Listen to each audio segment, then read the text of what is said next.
Olá amigos, estou de volta, sou o professor Carlos Augusto Monteiro, estou aqui fazendo parte desse projeto de videoaulas, todas gratuitas aí para você, com a intenção de fazer com que você seja aprovado na primeira fase da OAB. Esta aula é a aula de número 22 de processo trabalho, sobre nulidades no processo trabalho.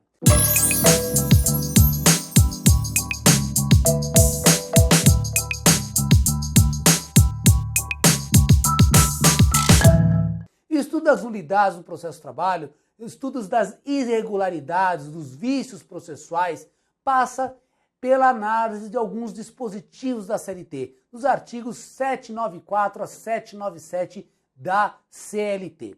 Muito bem, mas antes de falar das nulidades, vamos lembrar que os vícios processuais podem aparecer, existem 4 grandes grupos que tratam dos vícios processuais. Coloca aí na tela, olha só. O primeiro grupo de vícios processuais são aquelas meras irregularidades sem consequências nenhuma. Exemplo, uso de abreviaturas. O CPC diz que não é possível usar abreviaturas, mas qual é a consequência? Nenhuma. Tá? Então são meras irregularidades sem consequências. O segundo grupo é o grupo das irregularidades com sanções extraprocessuais. Tá aí para você. O juiz que retarda a prática de algum ato processual é uma irregularidade que traz uma sanção fora desse processo, uma sanção para o juiz. Terceiro grupo, tá aí para você, irregularidades que acarretam a inexistência do ato processual. Atos processuais, quando não ratificados pelo advogado sem procuração, são tidos como inexistentes. Tá aí o exemplo. O que nos interessa para a aula de nulidades é este quarto grupo que está aí. As irregularidades que acarretam nulidades processuais. Dependendo do ato, volta a imagem aqui para mim, dependendo do ato, poderá ser uma nulidade relativa ou uma nulidade absoluta. Nulidade relativa é sanável, nulidade absoluta, insanável. Então o estudo das nulidades está nesse item 4 do grupo dos vícios dos atos processuais. Significa, então, que eu posso ter um vício no ato processual que não necessariamente acarrete nulidade, se ela estiver num dos outros 3 grupos. Muito bem, mas o estudo desse quarto grupo aí depende da análise de alguns artigos da CLT, mais especificamente artigos 794 a 797 da CLT, que para o seu estudo nós dividimos em 5 princípios.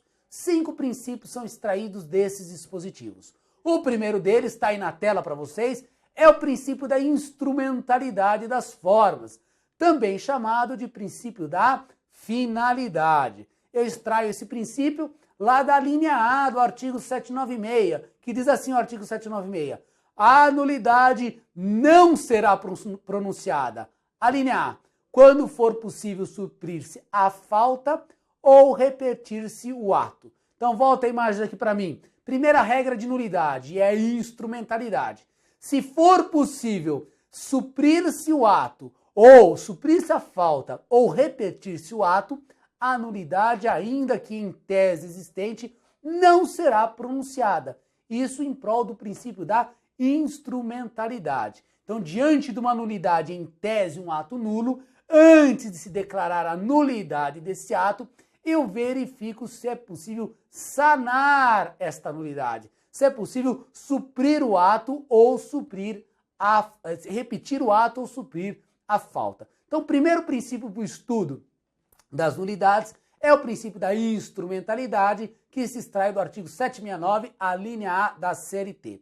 O segundo princípio, coloca aí no quadro, é o princípio do prejuízo ou da transcendência, que nada mais é do que não haverá nulidade sem prejuízo. Está lá no artigo 794. Nos processos sujeitos à apreciação da justiça do trabalho, só haverá nulidade quando resultar dos atos inquinados manifesto prejuízo às partes litigantes. Volta a imagem aqui para mim, coloca um asterisco aí do lado do artigo 794, porque ele cai muito na primeira fase do OAB. O artigo 764 traz o famoso manifesto prejuízo. A parte que alega nulidade no processo de trabalho tem que demonstrar que teve um prejuízo manifesto com aquele ato. Se teve nulidade, mas aquele ato não deu prejuízo, não se declara a nulidade. Por isso que o 769 traz o que a doutrina chama de princípio do prejuízo. Às vezes aparece com o nome de princípio da transcendência. Ou seja, a parte deve demonstrar um manifesto prejuízo para que o juiz declare a nulidade daquele ato. Ok? Esse princípio merece um asterisco no seu caderno, porque ele é importantíssimo. Depois, terceiro, para o quadro aqui, ó, artigo 795, é o princípio da preclusão ou da convalidação.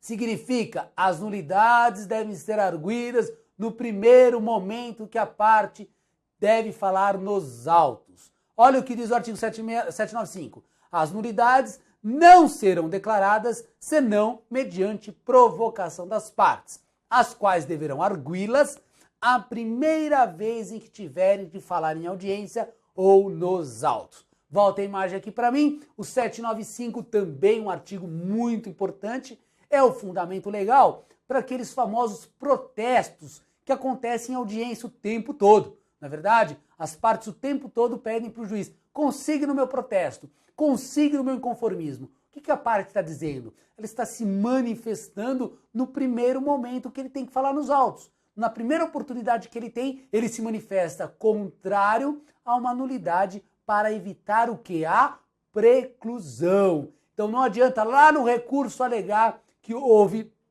uma nulidade lá atrás. Se lá no momento oportuno a parte não se manifestou, ocorre a preclusão. Então cuidado aí, artigo 795 traz o princípio da preclusão ou da convalidação. Depois, quarto princípio, coloca aí na tela, o 495 o quarto princípio é o princípio da economia processual, que decorre de dois dispositivos, do artigo 795A da CLT e também do artigo 797. O artigo 797 diz assim: o juiz ou tribunal que pronunciar a nulidade declarará os atos a que ela se estende.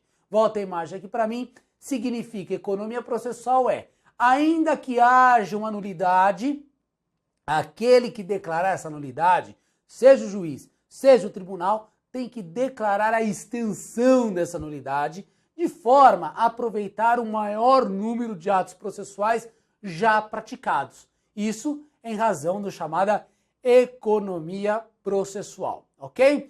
E o quinto e último princípio, tá aí, vem pro quadro, é o princípio do interesse, que se extrai do artigo 796, a linha B. A parte tem o ônus de demonstrar um manifesto prejuízo, mas só poderá arguir se não concorreu direta ou indiretamente para a ocorrência da irregularidade.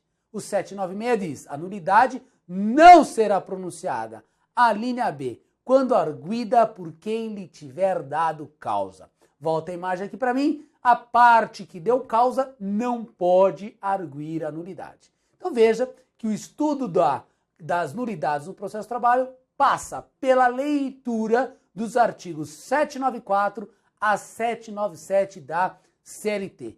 Todas as questões de nulidades que o examinador coloca na prova, sempre a resposta está num desses dispositivos. Fica aí então, lição de casa, leitura desses dispositivos. Quero aproveitar para finalizar, lembrar você que eu estou lá no Facebook, Carlos Augusto Monteiro, curte a minha página lá, que eu tenho colocado várias notícias importantes, novas súmulas, comento questões de concurso e no dia da prova fico online lá, corrigindo a prova para você, ok? Na próxima aula iremos entrar nos recursos no processo de trabalho, também tema importantíssimo aí, e teremos uma sequência de aulas só sobre recursos. Até lá!